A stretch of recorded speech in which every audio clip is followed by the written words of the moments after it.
We'll start out the lightning round here. We'll go first to Nathan Baird from Cleveland.com. Nathan, go ahead. Hey, Ryan. Tyrique Smith was playing, I think by everyone's estimation, probably the best football of his career late last season. It seems like things have just kind of been getting in the way of him ever since that. Just how do you sort of assess what he could bring to this defense when you look at the potential that's here for the rest of the year? Yeah, well, the potential's always been there, and he's had a few things, few injuries that have sidelined him this season. So hoping that as we head into the second half of the season that his best football is ahead of him, because he's veteran, and it's important our veteran guys play that way. We're going to win some of these big games, and I know he's working towards that, and he's a very important part of our defense. We'll go next to Jared Smalley, WCMH. Hi, Ryan. A question about, obviously, every team in America wants to start a game quickly, and you all clearly have done that in the last month and a half or so. And I'm wondering two things: the emphasis that you as a staff put on the beginning, the first 2-3 series of a game, establishing that command of a game, and then do you go about scripting plays? Do you have sort of a formulated plan, whether you stick to it exactly or not, but do you have some kind of a plan you want to go off of to get you started in the game? We talk about starting fast all the time. I think it's important to set the tone for the game, but we have a plan in place for when that doesn't happen. Typically the game goes one of three ways. You jump out ahead, you fall behind, or it's kind of back and forth. And you have to have a plan in place for one of those things happen. Certainly we want to jump ahead. That's part of it. When it comes to preparing for a game, we have opening thoughts that we like, but we don't get nailed down with a script of these exact plays, because things change quickly. You might have a good script in hand, but you start the ball on your own 2-yard line, or maybe you start in the red zone, or second play, 2nd and 12.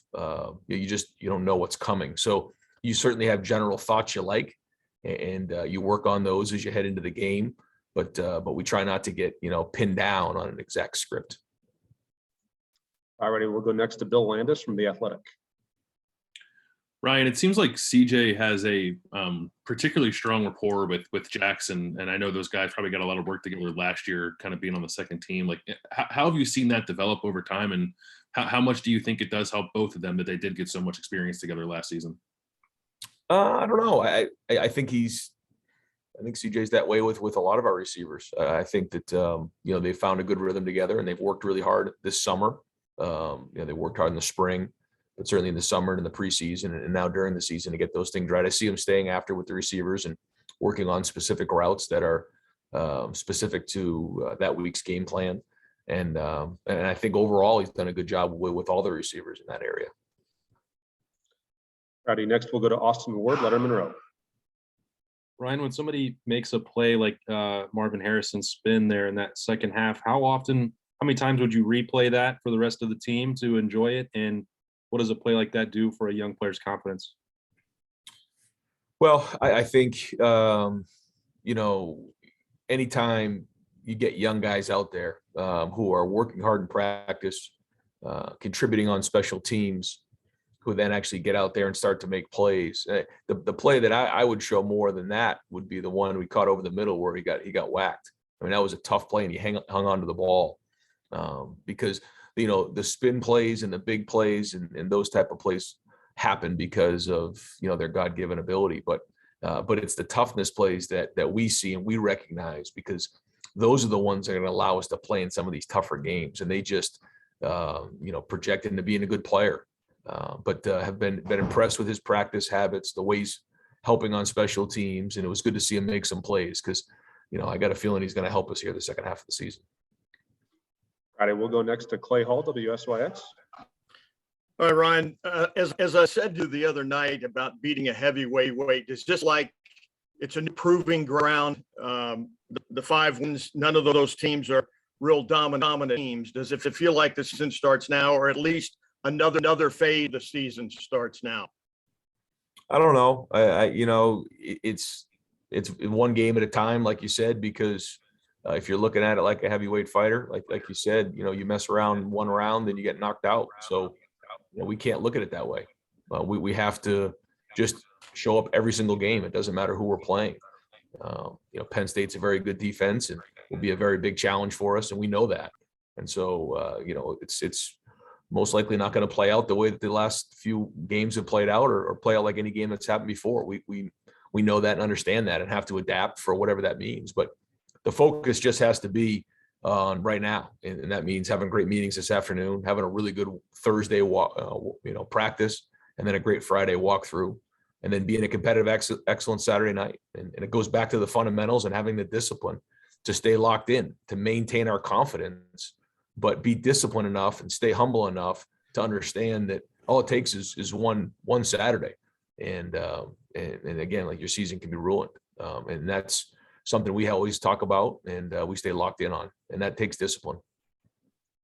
Friday, next up, Bill Rabinowitz, Columbus Dispatch. I think you're on mute, Bill. There we go. How about now? Good. Sorry. Paris Johnson's obviously a big part of the offensive line success. How well is he playing? And what's just generally stands out to you about him, either as a player or just a guy? Well, I think he made the transition from tackle to guard. And I was very impressed with that. First off, just his willingness to jump inside and say, I want to get on the field, not saying, well, I can only play tackle. First off, that really helps with his versatility moving forward, but it just shows you what type of teammate and leader he is. And I think he's learned very quickly. His feet are moving well. He's understanding the calls. He plays very, very hard. And so, as we play some of these, really good defensive lines, as we're about to do, those guys are going to get challenged more and more, and they're going to have to work through, the good plays and the bad plays. But as a whole, the offensive line, I think, has come together with some chemistry. I know that, Coach Stud wants them to play tough, and in Paris has done that so far. Friday, next, we'll go to Jeremy Birmingham, Leonard Monroe. Hey, Ryan, obviously there's a number of calculated risks you guys take by bringing in a ton of official visitors in the first week of the visit period that we had in June. Some of that in the secondary specifically was that you were putting together a presentation of theory, basically, of how the defense is going to run with 3 safeties and that kind of stuff. Now, having a chance to have some of those kids returning, how important is it just for you as a program that the plan that you put in place is now visible to these kids, and that you can sort of mitigate some of the damage maybe that happened in the first couple of weeks of the season from other teams exploiting what looked to be a problem? Yeah, no, I think there's 2 things, for recruits I know that they're excited about. They're seeing that style of defense and what it can do, and how effective it can be. I think you're also seeing that, we'll play young players, and that if you're a young player who wants to play in this style of defense, at the highest level, if you're ready, we'll put you in there. And then we'll also develop you too. There's some guys that, it takes a year or 2 to get on the field, and that's okay too. So the best players are going to play. So I think they really appreciate that part of it and see the confidence that we're playing with. But I going back to your first point about, having a bunch of guys in June and early on in the official visit process, what that really allowed us to do was to gather information that we would typically get when we were in the schools. And it's been a long time since we had been in the schools. And so we hadn't met most of these people in person. So it was great to get them here. Very unique year because of that. When we were very aggressive early on to learn about what the right fit is, because now more than ever in recruiting, it's the right fit, for a lot of reasons. Certainly, that was a great opportunity for us to learn about a lot of these guys. So getting them back now is great because you're building that process. And that's something that would have happened naturally if, it wasn't for the pandemic. We would have had guys on campus more and more. You would have learned and built those relationships, which I think we're doing now. And I feel much more comfortable about the class than I did, 6 months ago. Thanks. Okay, next up, Dan Hope, 11 Warriors. Hey, Ryan, I wanted to ask you, I saw, some of the guys were, at the Crew game last night. Some of the guys were at the Blue Jackets game earlier this week. It seems like it's been a pretty big week in general for guys in terms of, NIL opportunities that might come their way. Just curious, how do you approach that with the guys in terms of, encouraging them to take advantage of opportunities that might be good for them, but also, understanding that this is a really big game week? Yeah, well, it's just managing your time like anything else. And, understanding that you have to get your rest and keeping things, and prioritized. And that's what discipline is. And that's part of this process. And it's the maturing process. And they're being provided opportunities that we never had at this age, that any college athletes have ever had. And so, there's a learning part of this, and managing time, and prioritizing again, where you're at with all of your time. Great learning experiences in that area. But yeah, I think we're all learning from it, and our guys are doing a good job of it. All right, got time for two more. We'll go first to Zach Carpenter from Letterman Row. Zach. Hey, Ryan. A lot of the stuff you were talking about with Berm was what I was going to ask, but going back to that first big official visits weekend in June, how important was that in sort of building this class and kind of going further? You had basically all the commits in the 2022 class on campus that weekend. How important was it for you guys to put a lot of focus on them that first opportunity that rolled around to have them in for official visits? Yeah, it was very important. The guys who decided that they wanted to be Buckeyes early on, we wanted to prioritize them and have them on campus, that first weekend, and then get them around some of the other ones who weren't committed and get that feedback back. Because again, we're really in search of the fit, and certainly, we're competitive about who we bring in and everything, and rankings, all those type of things. But really, at the end of the day, it's about the right fit, and we want to have the right guys who want to be here. It's not about just coming, and if they don't get on the field, they want to go transfer out or enter the portal. We want guys who want to be Buckeyes and understand what it means to be a Buckeye, because the sustaining of that, the development process, is how you sustain a program, and something we're very focused on. All righty, and last question to Tim May. Tim from Letterman Row. Tim, go ahead. Thank you very much, Mike. Ryan, number one is Master Teague the third. Is he going to be ready to go, do you think? And then number two, how would you define a great home field crowd, night crowd? What can it bring most of all?